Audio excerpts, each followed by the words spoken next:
ಯಾರಲ್ಲಿ ಮಾತನಾಡುತ್ತಾ ಇವೆ? ಅಯ್ಯೋ ಅಯ್ಯೋ ಅಯ್ಯೋ, ಹೆಂಡತಿಯ ದೂರವನ್ನು ದೂರ ಮಾಡಬೇಕಾದದ್ದು ಗಂಡನಾಗಿ ನನ್ನ ಕರ್ತವ್ಯವೇ ಹೌದು. ಅವಳ ಕಷ್ಟಕ್ಕೆ ನಾವು ಸ್ಪಂದಿಸಲೇಬೇಕು. ಸಖಿ, ನೀವೊಂದು ಕೆಲಸ ಮಾಡಿ, ಆದಷ್ಟು ಬೇಗ ಸತ್ಯಭಾಮೆಯಲ್ಲಿ ಹೋಗು, ಆದಷ್ಟು ಸಮಾಧಾನ ಮಾಡುವ ಪ್ರಯತ್ನ ಮಾಡು. ನಿನ್ನ ಗಂಡ ಬರ್ತಾನೆನ್ನುವ ಹಾಗೆ ವಿಶ್ವಾಸದ ಮಾತುಗಳನ್ನು ಹೇಳು. ತಡ ಮಾಡಬೇಡ, ನೀನು ಮುಂದೆ ಹೋಗು, ನಿನ್ನ ಹಿಂದೆ ನಾನು ಬರ್ತೇನೆ. ಅವಳನ್ನು ಮುಂದೆ ಕಳಿಸಿ ನಾನು ಬರ್ತೇನೆ. ಅವಳ ಹಿಂದೆ ಹೀಗೆ ಹೋದ್ರೆ ನಾ ಎಲ್ಲಿ ಹೋಗಿ ನಾವು ಹೋಗುದು ಎಲ್ಲಿಗೆ? ಅಣ್ಣ, ಅದು ನನ್ನ ಹೆಂಡತಿ ಮನೆ. ಮತ್ತೆ ನೀ ಪದೇ ಪದೇ ನೀ ಮುಂದೆ ಹೋಗು, ನಿನ್ನ ಹಿಂದೆ ನಾ ಹಿಂದೆ ಹೋಗುವುದು ಸತ್ಯಭಾಮೆಯರಿಗೆ ಸಮಾಧಾನ. ಕರಿಮಣಿ ಕೇಳ್ತದ, ಅದರ ಆ ಕರಿಮಣಿ ಮಾಲೀಕ ನಾವು.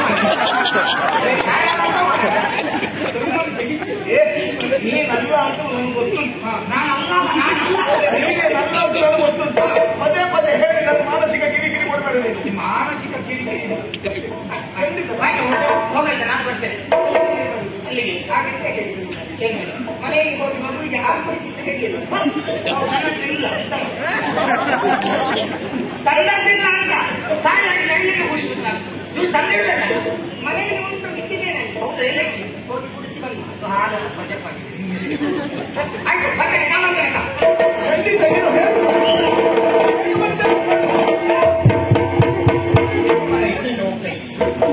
ಧೈರ್ಯ ಹೇಳಿ ಕಳುಹಿಸಿದೆ. ಇನ್ನು ಧೈರ್ಯದಲ್ಲಿ ನನ್ನ ಧೈರ್ಯ ಕಡಿಮೆ. ಈಗ ಬಂದ್ರಲ್ಲ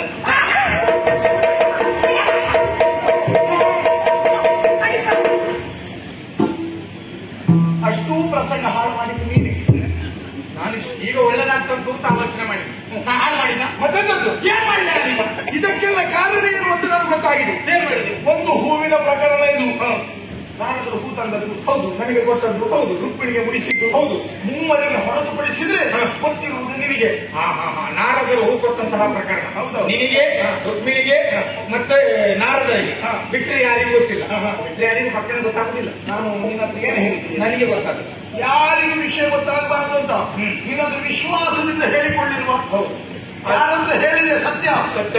ನಿಜವಾಗಿ ನೀನು ಹೇಳಿದ ವಿಚಾರಗಳನ್ನ ಹೊಟ್ಟೆಯಲ್ಲಿ ಇಟ್ಕೊಳ್ಬೇಕು ಅಂತ ಹೇಳಿ, ಹಾಗಾಗಿ ನಾನು ಹೊಟ್ಟೆ ಒಳಗೆ ಹಾಕೊಂಡು ಬಾಯಿಗೆ ಒಂದು ಕೈ ಹಿಡ್ಕೊಂಡು ನೇರವಾಗಿ ಮನೆಗೆ ಹೋದೆ.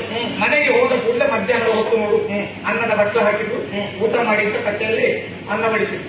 ಇನ್ನು ಊಟ ಮಾಡಬೇಕು ಅಂತಂದ್ರೆ ಬಾಯಿಲಿದ್ದ ಕೈ ತೆಗಿಬೇಕಲ್ಲ. ಹೌದು, ಹಾಗೆ ಬಾಯಿಲಿದ್ದ ಕೈ ತೆಗೆದೆ. ತಟ್ಟೆಯಲ್ಲಿದ್ದದ್ದು ಹೊಟ್ಟೆಗೆ ಹೋಯ್ತು, ಹೊಟ್ಟೆಯಲ್ಲಿದ್ದ ವಿಚಾರ ಪೂರ್ಣ ಹಾಳು ಮಾಡಿಬಿಟ್ಟಿಯಲ್ಲ. ನಿಜವಾಗಿ ಅದು ಗಂಡ ಹೆಂಡತಿಯ ಮಧ್ಯೆ ಮನಸ್ತಾಪ ಬರುವ ಹಾಗೆ ಮಾಡಿಬಿಟ್ಟಿಯಲ್ಲ. ನಿಜವಾಗಿ ಅದು ನಾವು ಮಾಡಬಾರ್ದಿತ್ತು. ಈ ಹಿರಿಯರು ಕೆಲವರನ್ನು ಮಾತು ಹೇಳಿದ್ದಾರೆ. ಏನು? ಈ ಗುಟ್ಟಿನ ವಿಚಾರಗಳನ್ನ ಗಂಡಸರ ಹತ್ರ ಹೇಳ್ಬೋದಂತೆ, ಹೆಂಗಸರ ಹತ್ರ ಯಾವುದೇ ಕಾರಣಕ್ಕೆ ಹೇಳ್ಬಾರ್ದು. ಗೊತ್ತಲ್ಲ ನಿನಗೆ? ಅದಕ್ಕೆ ಗಂಡಸರ ಕ್ರಮ ಹೇಗೆ? ಈ ಕಿವಿಯಲ್ಲಿ ಕೇಳುದು, ಈ ಕಿವಿಯಲ್ಲಿ ಬಿಟ್ಟು ಬಿಡುದು. ಆದ್ರೆ ಹೆಂಗಸರ ಆಗದು. ನಮಗೆಲ್ಲ ಅಂತಿಸ್ತಾರೆ. ಹೌದು, ಎರಡೂ ಕಿವಿಯಲ್ಲಿ ಕೇಳುದು, ಇಲ್ಲಿ ಹೊರಗೆ ಬಿಡುದು.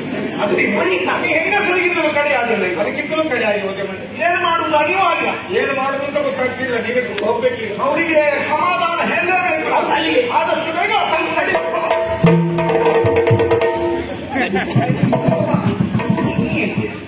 ಹೋಗುದು ನನ್ನ ಹೆಂಡತಿ ಮನೆಗೆ. ಅದಕ್ಕೆ ಮತ್ತೆ ಅಲ್ಲ ಸರಿಯಾದಕ್ಕೆ ನಾನು ನನ್ನ ಹೆಂಡತಿಯನ್ನು ಸಮಾಧಾನ ಮಾಡ್ಲಿಕ್ಕೆ ಅವಾಗ ಬೇಕು ಮಾಡಿ ಕೆಲವರು ಗೊತ್ತಾಗುದಿಲ್ಲ.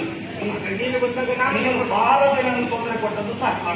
ಇನ್ನು ಬಂದು ಪೂರ್ಣ ಹಾಳು ಮಾಡಿದ್ದಾರೆ. ಬಂದು ನಾನು ನನ್ನಿಂದ ಆದ ಪ್ರಕರಣ ಅಲ್ವಾ, ಏನಾದ್ರೂ ಸಮಾಧಾನ ಮಾಡ್ಲಿಕ್ಕೆ ಆಗ್ತದೆ ನೋಡ್ತೇನೆ.